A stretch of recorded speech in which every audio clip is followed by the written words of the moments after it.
दोस्तों हमारे साथ कुछ और भी राम सेवक जुड़ चुके हैं। आइए इन लोगों से जानते हैं कि यहाँ पर जो प्रबंधन की व्यवस्था है वो किस प्रकार देखी जा रही है। नमस्कार सर जी, क्या नाम है आपका? नमस्कार, मेरा नाम वैदिक मिश्रा है। मैं विश्व हिंदू परिषद का कार्य करता हूँ। विश्व हिंदू परिषद के आप कार्यकर्ता हैं वैदिक मिश्रा जी। यहाँ पर जो राम सेवकों द्वारा जो श्रद्धालु हैं, दर्शनार्थ आए हुए हैं, कैसी व्यवस्था चल रही है उनकी? व्यवस्था अति उत्तम है। जो लोग यहाँ आए हैं आप उनसे भी पूछ सकते हैं। हम लोग तो खुद ही व्यवस्था देख रहे हैं, जैसे कि व्यवस्था के तौर पर बड़ी अच्छी व्यवस्था है। रहने की उचित व्यवस्था है। आप भोजन देख ही हो रहे होंगे, हम लोग बैठे हुए हैं। इवन हम लोग भी भोजन ही करके बैठे हैं यहाँ पर। पार्किंग की बड़ी अच्छी सुविधा है। उन्हें 24 घंटे खाना मिलता रहता है। संत रामपाल जैसे संत कई यहाँ पर अपना निःशुल्क भंडारा चला रहे हैं जो 24 घंटे चल रहा है। हमारे सिख समुदाय का भी लंगर लगा हुआ है। भाई साहब लोग व्यवस्था देख रहे हैं, ये सब चल रहा है। एक बात बताइए, ये जो भी लोग हैं श्री राम भक्तों के लिए आगे निकलकर कुछ ना कुछ जो भी जिनसे भी जैसा भी सहयोग बन रहा है, जैसे संत रामपाल जी महाराज जी हो गए या अन्य भी लोग हैं जिनके बारे में आपने बताया, आप ऐसे लोगों के लिए क्या कहना चाहेंगे जो आज सनातन के साथ कदम से कदम मिलाकर खड़े हुए हैं? या सामाजिक जब भी बातें आती हैं, मैंने कुछ और भी देखा है, इनके कुछ और भी चल रहे हैं प्रोग्राम, जैसे नशा मुक्त भारत हो गया, दहेज मुक्त भारत हो गया। कितना ज़्यादा ज़रूरी हो जाता है समाज में निकल आगे आना और लोगों को सहयोग प्रदान करना, और इससे क्या मोटिवेशन मिलता है सोसाइटी के?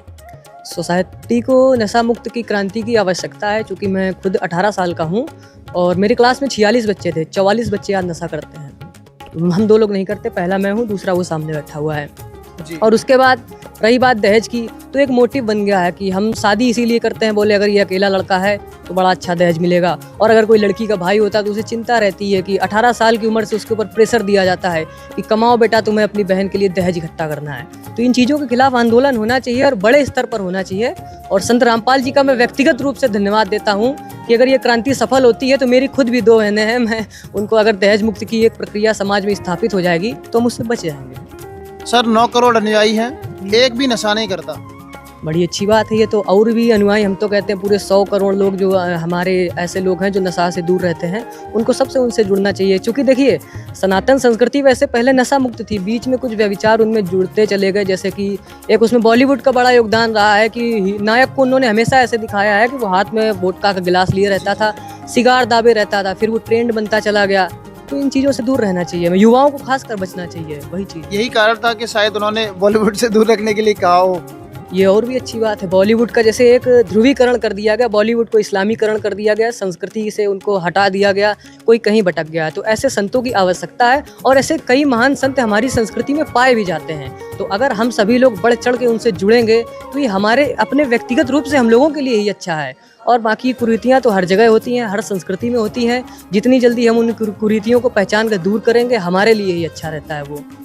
बहुत बहुत धन्यवाद, आपने हमें अपने जो अनमोल विचार बताए इसके लिए आपका बहुत बहुत शुक्रिया सर। आपका भी बहुत बहुत धन्यवाद। आप ये कवरेज करके जो लोगों को दिखा रहे हैं, क्योंकि यहाँ पर ऐसे पत्रकार मैंने आपके जैसे अभी और तो देखे नहीं जो इन चीज़ों को प्रमोट कर रहे हैं। ये आवश्यकता है। देखिए भाई साहब, हम तो यहाँ हैं, आप यहाँ हैं, आपको पता है कि हमने ये देखा, हमारे यहाँ ये सुविधाएं हैं। जो हमारे 100 करोड़ लोग और हैं, उनको कैसे पता चलेगा कि संत रामपाल जी ने या किसी अन्य व्यक्ति ने यहाँ पर ये व्यवस्था की, भारत सरकार ने, उत्तर प्रदेश सरकार ने ये व्यवस्था की। तो उनको आप ही दिखाएंगे। आप लोकतंत्र के चौथे स्तंभ हैं। मैं आपको भी बहुत बहुत शुभकामनाएं देता हूँ और आपका भी बहुत बहुत धन्यवाद अदा करता हूँ।